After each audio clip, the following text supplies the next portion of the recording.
Dead on the spot ang apat na lalaki matapos salpukin ng wing van ang sinasakyan nilang motorsiklo sa Surigao City. Ang mga biktima kukuha lang sana ng exam para makapasok sa Philippine Navy. Yan at iba pang aksidenteng sapul sa CCTV sa Frontline Report ni Gary De Leon. Madaling araw ng Lunes na makunan sa CCTV ang pagdaan ng ilang sasakyan sa highway sa Surigao City.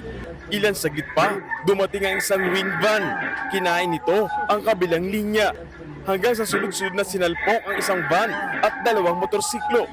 Dead on the spot ang apat na lalaking sakay ng dalawang motorsiklo.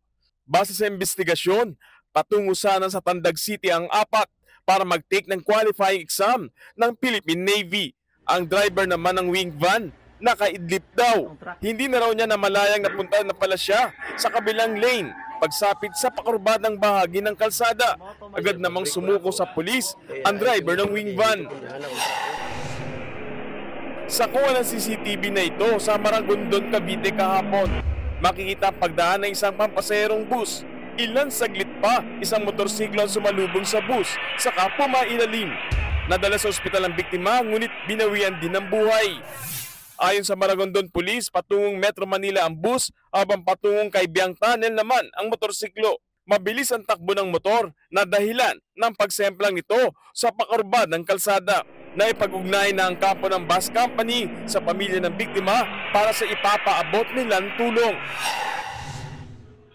Sa isa pang CCTV footage na ito nakuha sa Davao City kahapon, makita ang pagdaan ng isang fuel tanker truck matapos tumawid ang mga pedestrian.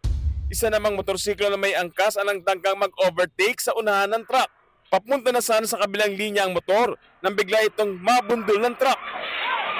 Pumailalim ang rider at kanyang backride pero tinulungan sila ng mga tao sa lugar para makalabas mula sa truck. Maayos naman ang lagay ng dalawa. Nagbabalita mula sa Frontline, Gary De Leon, News 5.